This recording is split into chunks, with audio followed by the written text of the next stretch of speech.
வணக்கம். இது தடம் நியூஸின் காலை நேர செய்திகள். செய்தி ஆசிரியர் அரியராசா தினேஷ். வாசிப்பவர் முஷ்ரிஃபா முலஷர். முதலில் தலைப்புச் செய்திகள். காவல்துறைக்கு கிடைக்கப் போகும் பணம்.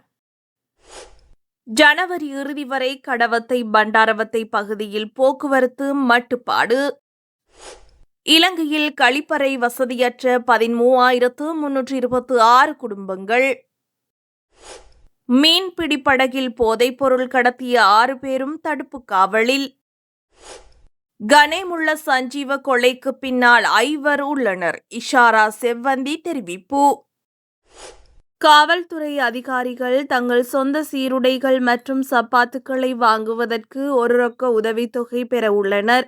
குறிய கேள்விக்கோரலை ரத்து செய்ய அரசாங்கம் முடிவு செய்ததை தொடர்ந்து மேற்கண்ட முடிவு எடுக்கப்பட்டதாக பொது பாதுகாப்பு அமைச்சர் ஆனந்த விஜயபால கொழும்பு ஊடகம் ஒன்றிடம் தெரிவித்தார். முறைகேடுகள் மற்றும் நிர்வாக சிக்கல்கள் காரணமாக கொள்முதல் செயல்முறை முடங்கியுள்ளதால் அதிகாரிகள் தேவையான உடைகளை மேலும் தாமதமின்றி பெறுவதை உறுதி செய்வதற்காக இந்த முடிவு எடுக்கப்பட்டுள்ளதாக அவர் கூறினார். காவல்துறை அதிகாரிகளுக்கு அவர்களின் காலணிகள் கிடைக்கவில்லை.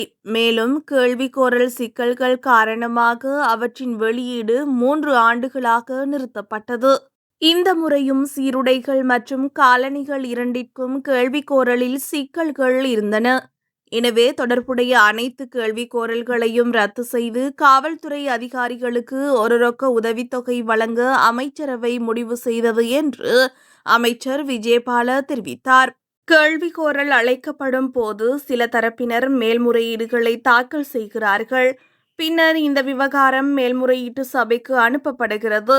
இருப்பினும் மேல்முறையீட்டு சபை மற்றும் கொள்முதல் குழுவின் முடிவுகளுக்கு இடையே வேறுபாடு இருந்ததால் இறுதி முடிவுக்காக இந்த விவகாரம் அமைச்சரவைக்கு அனுப்பப்பட்டது. கேள்விக்கோரல் செயல்பாட்டில் சில முறைகேடுகள் காரணமாக மேல்முறையீடுகள் தாக்கல் செய்யப்பட்டன.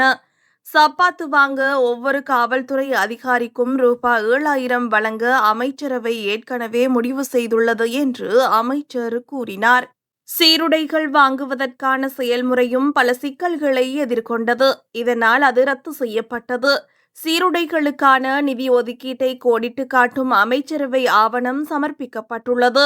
மேலும் சில சிறிய திருத்தங்கள் செய்யப்பட்ட பின்னர் அடுத்த வாரம் அமைச்சரவையில் சமர்ப்பிக்க திட்டமிடப்பட்டுள்ளது. சீருடைகளுக்கு வழங்கப்பட வேண்டிய பணத்தொகையும் அடுத்த வாரம் முடிவு செய்யப்படும் என்று எதிர்பார்க்கப்படுகிறது. அமைச்சரின் கூற்றுப்படி காவல்துறையினருக்கு ஒரு புதிய சம்பள அமைப்பை நிறுவுவதற்கான கொள்கையை அரசாங்கம் அங்கீகரித்துள்ளது. இது சாத்தியமான சம்பள உயர்வுக்கு வழிவகுக்கிறது. மற்ற ஆயுதப்படைகளைப் போலவே காவல்துறைக்கும் தனி சம்பள கட்டமைப்பை வடிவமைக்க இப்போது ஒரு குழு நியமிக்கப்பட்டுள்ளது. தற்போது சம்பளம் அரசாங்கத்தின் பொதுவான சம்பள திருத்தங்களுக்கு ஏற்ப காவல்துறையில் சம்பள உயர்வுகள் செயல்படுத்தப்படுகின்றன. பட்ஜெட்டுக்கு பிறகு காவல்துறைக்கு சம்பள உயர்வு வழங்க உள்ளோம். பட்ஜெட்டில் குறிப்பாக நிதி ஒதுக்கப்படவில்லை என்றாலும் காவல்துறைக்கு தேவையான தொகை வழங்கப்படுவதை உறுதி செய்வதில் நாங்கள் உறுதியாக உள்ளோம். ஏனெனில் அதற்கான நிதியை நாங்கள் நிர்வகிக்க முடியும் என்று அமைச்சர் விஜயபால மேலும் தெரிவித்தார். மத்திய அதிவேக நெடுஞ்சாலை கட்டுமானம் காரணமாக கொழும்பு கண்டி பிரதான வீதி கடவத்தை பண்டாரவத்தை பகுதிக்கு வாகன போக்குவரத்து அடுத்த ஆண்டு ஜனவரி மாதம் 31ஆம் திகதி வரை மட்டுப்படுத்தப்பட்டுள்ளதாக காவல்துறை தெரிவித்துள்ளது. இதில் பிரதானமாக 2 கட்டங்களில் பாலம் அமைக்கப்படவுள்ளது. முதல் கட்டத்தில் கொழும்பு நோக்கி செல்லும் வழித்தடங்களில் ஒன்று மூடப்படுகிறது. 2ஆம் கட்டத்தில் கண்டி நோக்கி செல்லும் வழித்தடங்களில் ஒன்றை மூடவுள்ளதாகவும் அறிவிக்கப்பட்டுள்ளது. இக்கட்டுமான பணிகளின் போது இரு திசையிலும் ஒரு வழித்தடம் மூடப்படுவதால் வீதியில் வாகன நெரிசல் அதிகரிக்கும் வாய்ப்பு உள்ளது. இந்த முழுமையான கட்டுமான காலப்பகுதியிலும் வீதியில் வாகன நெரிசல் ஏற்பட அதிக வாய்ப்புள்ளதாக காவல்துறை எச்சரித்துள்ளது.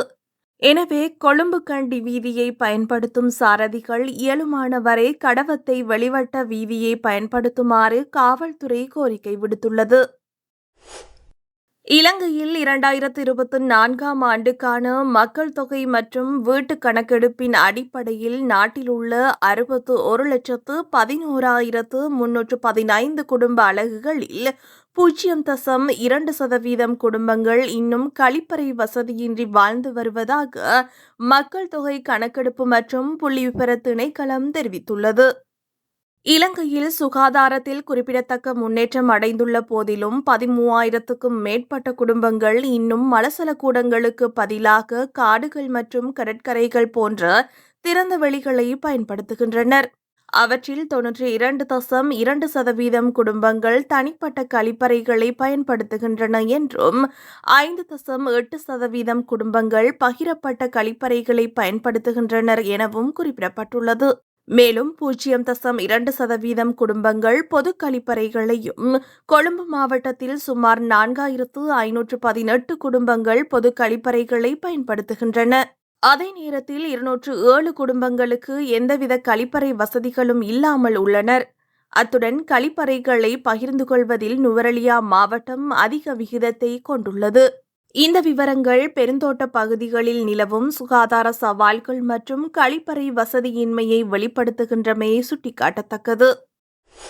தென் கடற்பரப்பில் பல நாள் மீன்பிடி படகு ஒன்று மூலம் கடத்தப்பட்ட போதைப்பொருள் சம்பவத்தில் கைது செய்யப்பட்ட 6 சந்தேக நபர்களை எதிர்வரும் நவம்பர் 8ஆம் தேதி வரை தடுப்பு காவலில் வைக்க கொழும்பு பிரதான நீதவான் நீதிமன்றம் உத்தரவிட்டுள்ளது. குறித்த பல நாள் மீன்பிடி படகில் இருந்து 251.18 கிலோகிராம் ஐஸ் ரக போதைப்பொருள் மற்றும் 85 கிலோகிராம் ஹெரோயின் போதைப்பொருள் கைப்பற்றப்பட்டிருந்தது.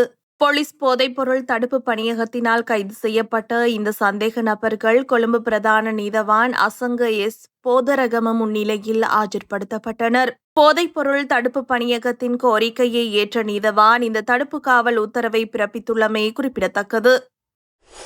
பாதாள உலக கும்பலைச் சேர்ந்த கனேமுள்ள சஞ்சீவ என்பவரின் படுகொலை தொடர்பாக கொழும்பு போலீஸ் குற்றத்தடுப்பு பிரிவு தொடர்ச்சியாக விசாரணை மேற்கொண்டு வருகிறது.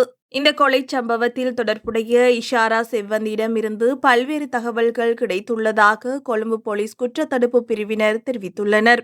இஷாரா செவ்வந்தி நேபாளத்தில் கைது செய்யப்பட்டு நாடு கடத்தப்பட்ட பின் போலீஸ் தடுப்பு காவலில் தடுத்து வைக்கப்பட்டுள்ளார்.